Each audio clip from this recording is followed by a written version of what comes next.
Remember when a single movie somehow became the biggest event in Hollywood history before they even finished filming it? In 1939, Selznick International Pictures released Gone with the Wind, the greatest Civil War epic Hollywood had ever made. It starred Vivien Leigh as the fiercely determined Scarlett O'Hara, Clark Gable as the charmingly ruthless Rhett Butler, and Olivia de Havilland as the endlessly patient Melanie Hamilton, Hattie McDaniel in her legendary role as the protective Mammy, and Leslie Howard as Ashley Wilkes. A guy Scarlett spent 4 hours obsessing over while the rest of us spent 4 hours trying to figure out why. Today we are counting down 15 wild facts about Gone with the Wind that prove this classic was just as dramatic off camera as it was on screen.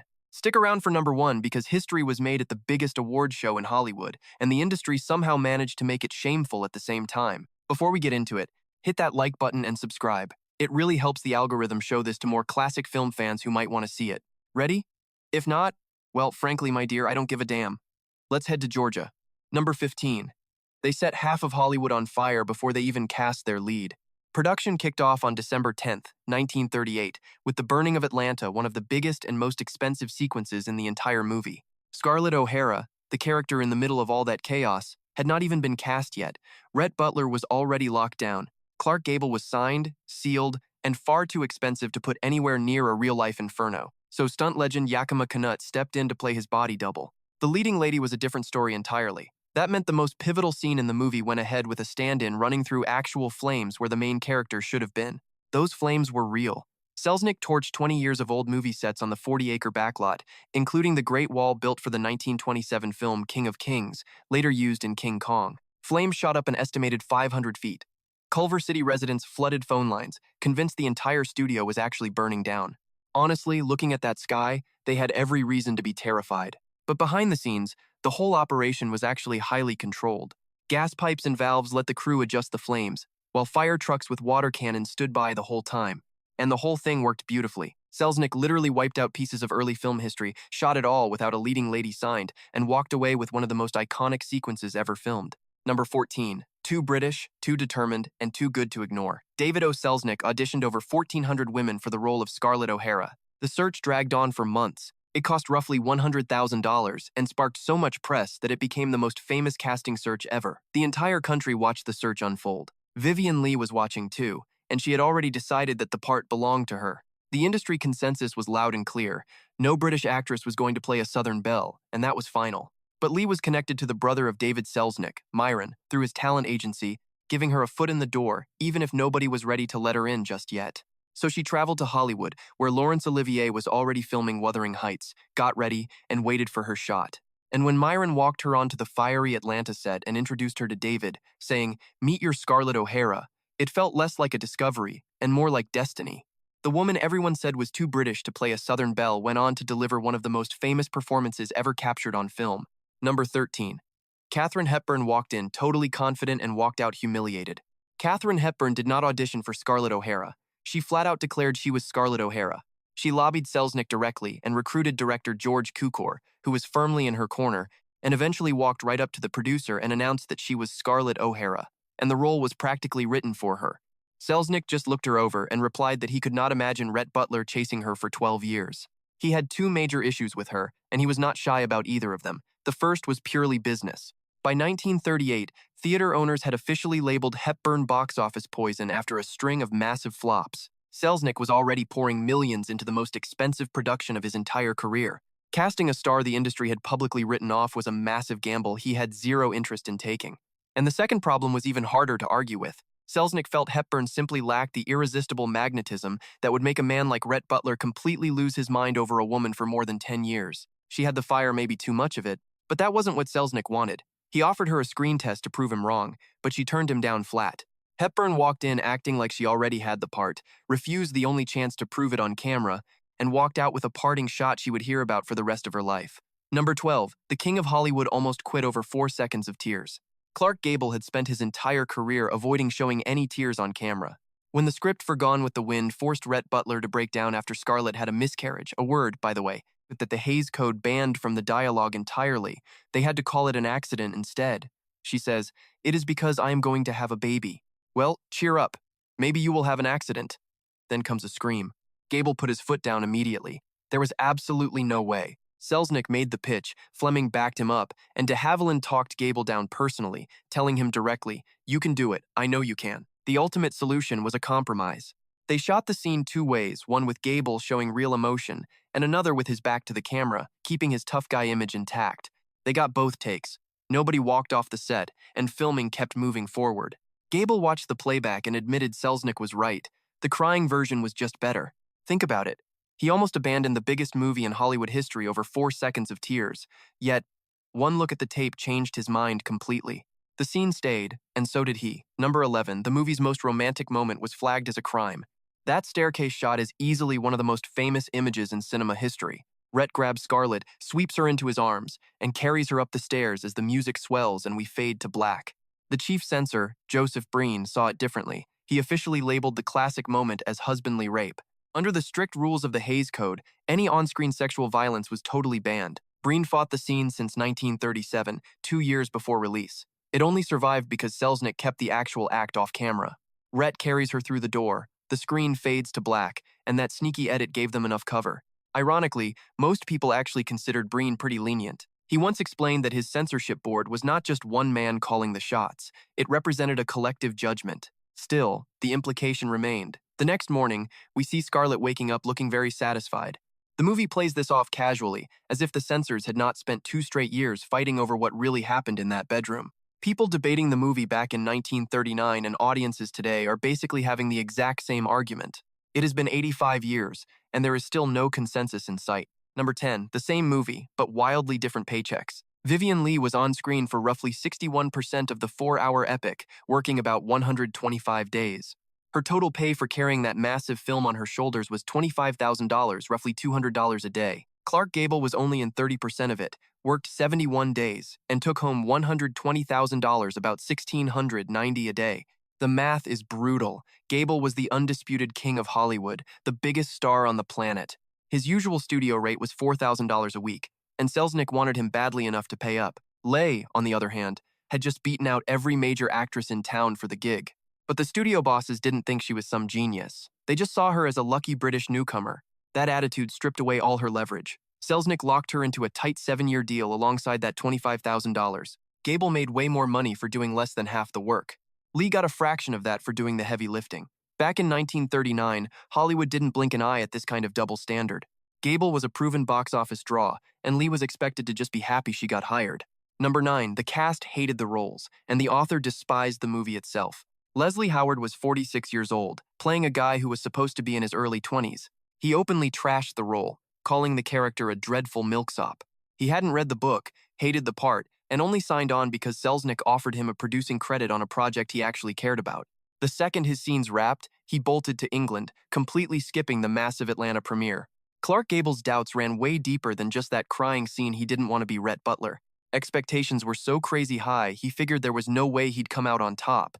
Still, he signed the contract for one simple reason. He needed that bonus money to wrap up an expensive divorce and marry Carole Lombard. So, one of the most legendary performances in Hollywood history actually started as a basic budget calculation. Then you had Margaret Mitchell. She sold the rights for $50,000 and wanted absolutely nothing to do with the movie. She refused to write the script and kept her distance. When they pushed her on who should play Rhett Butler, she suggested Groucho Marx. That answer right there tells you exactly how seriously she was taking the whole thing. One star felt the role was beneath him, another needed cash, and the author expected a train wreck. Number 8, 3 directors, 16 writers, and somehow a masterpiece. The film went through at least 16 different writers to get the script in shape. 16. One of them was F. Scott Fitzgerald, who wrote Left and didn't get a single screen credit. Things got so bad that Selznick declared a script emergency mid-shoot and called in writer Ben Hecht to save it. Hecht rewrote the whole first half in about 5 to 7 days. He lived on bananas and salted peanuts the entire time. That sounds less like a writing gig and more like a hostage situation with snacks, but hey, the director situation was another total disaster. George Cukor had already spent 2 years on prep work. He lasted just 18 days of filming before Selznick fired him, bringing in Victor Fleming to replace him. Fleming was tough and experienced, suddenly handed one of the absolute biggest productions in Hollywood history. But Selznick insisted on micromanaging every single line, every single shot, and every frame so intensely that Fleming eventually had an exhaustion breakdown and needed 2 weeks off. A third director, Sam Wood, was brought in to keep the cameras rolling during Fleming's recovery. Final count, 3 directors and over 16 writers. A control-freak producer who treated the whole project as his personal sandbox, and a script passed around like a baton in a relay race. Total chaos. Yet, the outcome was a masterpiece. Hey, quick pause. If you're enjoying this, look at classic Hollywood drama, hit that like button and subscribe. We dig up the stories behind the biggest movies you grew up with. Share this with another classic film fan. And if you've ever pushed through a mess on sheer stubbornness alone, remember what Scarlett herself once said, "As God is my witness, I'll never be hungry again." We'll be right back. Now, let's get back to the mess, because Scarlett's world was just starting. Number 7, the most expensive gamble in Hollywood history. Gone with the Wind cost roughly $3.85 million, equivalent to over $70 million today. Back during its release, only Ben-Hur in 1925 had definitively spent more, though Howard Hughes spent nearly a decade loudly claiming that Hell's Angels cost even more. Whether you believed Hughes was another matter entirely, the scale was staggering. Over 2,400 people worked on it. Somewhere between 500,000 and 1 million feet of Technicolor film was shot, and Technicolor in 1939 was still very much an experiment, one with a price tag matching every frame of uncertainty. There were exactly 7 Technicolor cameras on Earth back then. Selznick rented all 7 for the Atlanta fire scene, intending to capture every single angle simultaneously. Then gamed the issue with Scarlett's eyes. Margaret Mitchell's novel described them as a striking green, but Vivien Leigh's eyes were naturally blue-gray. The solution required engineering the correct color through pure technical effort. Makeup artist Monty Westmore lined her eyes with thick green shadow. The camera team used custom color filters to draw out whatever green they could coax from the film. Lighting setups were adjusted specifically to boost the effect. The budget was massive, and the tech was barely mature enough for the job. The entire production was a huge gamble that the final film would justify every single dollar spent. Number 6, a movie premiere so massive the governor shut down the state. The world premiere of Gone with the Wind took place in Atlanta on December 15, 1939. And the governor, Urith D. Rivers, declared it an official state holiday. But Mayor William B. Hartsfield had been planning this way longer. He organized a massive 3-day celebration centered entirely around the premiere. Parades, an Old South costume ball, and citywide decorations piled on top of that holiday. The crowds matched the hype. Roughly 300,000 people lined 7 miles of streets to watch the cast drive by in limos. Another 18,000 gathered outside the theater on premiere night alone. To put that in perspective, the entire population of Atlanta in 1939 was about 300,000. That means the city basically cloned itself in spectators for the event. Before global simultaneous releases, Gone with the Wind turned a December opening in Atlanta into one of the biggest public events in American history. Number 5. One line nearly got cut from the most famous exit in cinema history. 4 hours of war, obsession, survival, and emotional wreckage come down to 8 words. Frankly, my dear, I don't give a damn. The line is absolute perfection, and it was actually Selznick's invention. Mitchell's novel simply says, "My dear, I don't give a damn." Selznick added frankly at the start, specifically to soften the damn at the end. It worked on the censors, barely. What really happened is a bit more complicated. Right before release, the Hays Code was quietly changed to permit damn or hell if it was essential to a historical depiction or taken straight from a literary source. Now, Selznick's argument that the line fit both criteria suddenly had room to land.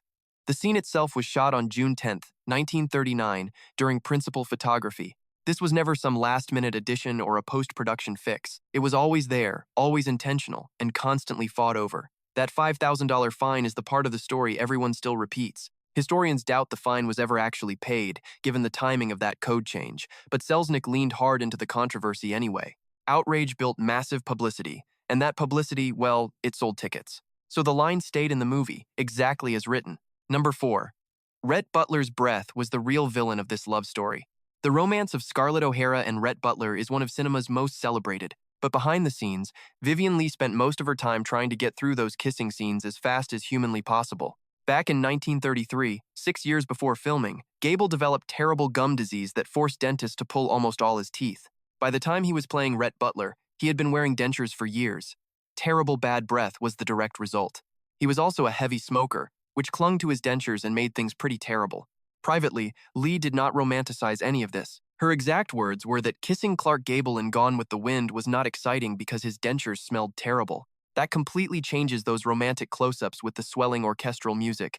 The camera was capturing chemistry, but Leigh was just trying to survive the take and strategically manage her breathing. Number 3, the closing line accidentally meant everything. Gone with the Wind does not end with a reunion or resolution. Instead, Scarlett O'Hara stands entirely alone, having lost virtually everything, and delivers one quiet line before the screen goes black. After all, tomorrow is another day. That line almost became the film's title. Mitchell's publisher wanted Tomorrow is Another Day, but she went with Gone with the Wind, pulling it from Ernest Dowson's poem, Cinera. She understood that the title needed to tell you what was lost, while the final line promised what comes next. No marketing campaign could match what the film's release timing did to that line. Gone with the Wind hit theaters months after World War II began in Europe. American audiences were still clawing their way out of a decade-long economic collapse. Scarlett's sheer refusal to quit hit hard for people who already knew exactly what losing everything felt like. In Britain, the connection ran even deeper. The movie played continuously in London for 4 straight years, right through the Blitz. People watched a woman survive the total destruction of her world while their own cities were being blasted apart overhead. It stopped being fiction somewhere around 1941. Number 2. Hollywood was warned, but they just didn't listen. Before Gone with the Wind ever screened a single frame, the NAACP went on the record. Executive Secretary Walter White told Selznick straight up that the movie would serve as lost cause propaganda, glorifying the Confederacy, while presenting slavery completely scrubbed of its real-world horrors. The Pittsburgh Courier ran harsh editorials before production even wrapped, specifically calling out a racial slur in the script and demanding its immediate removal. Selznick made a few changes. They cut the Ku Klux Klan by name from the script and removed racial slurs. He also brought on technical advisors to ensure black characters were portrayed more fairly, but both people he hired were white. The surface was tweaked, but the story underneath stayed completely intact. Back in 2020, HBO Max pulled Gone with the Wind entirely before returning it with a historical disclaimer addressing the exact racist depictions protesters fought against 81 years earlier. Hollywood did just enough in 1939 to dress up the surface. That disclaimer was basically the rest of the argument finally tacked on decades late. And number 1, Hattie McDaniel winning, and how shamefully Hollywood reacted. On February 29, 1940, Hattie McDaniel became the first African-American ever to win an Academy Award for Best Supporting Actress. She called it one of the happiest moments of her life. She added that she wanted to thank everyone who had a part in choosing her for the award. The ceremony was held at the Coconut Grove nightclub in the Ambassador Hotel, a place with a strict ban on black guests. Selznick had to pull personal favors just to get her in the door. It shouldn't be real, but here we are. She got in, but with strings attached. Vivien Leigh, Clark Gable, and Olivia de Havilland sat right by the stage at the table with Selznick. McDaniel was escorted to a small, separate table pushed against the far wall, spending the entire evening watching the ceremony from across the room, far away from her own co-stars. When her name was called, she walked up and gave an acceptance speech of absolute and pure grace. She said she sincerely hoped she'd always be a credit to her race and the film industry. Her heart was just too full to describe how she felt. Ultimately, she thanked everyone and asked for a blessing from God. Those words hit a lot differently when you realize what she went through that night. Afterwards, her co-stars headed out to celebrate at another club. That venue also banned black guests, so McDaniel stayed behind. She took home the ultimate honor in cinema, gave a legendary, dignified speech, and Hollywood celebrated by moving the party to a place she wasn't allowed to enter. Tinseltown threw itself quite a celebration that night, but left out the very person who made it historic. And that is it, 15 bizarre facts about Gone with the Wind. Which one shocked you the most? Hit subscribe and share this with any classic cinema fan. And remember, tomorrow is another day. This is Remember When.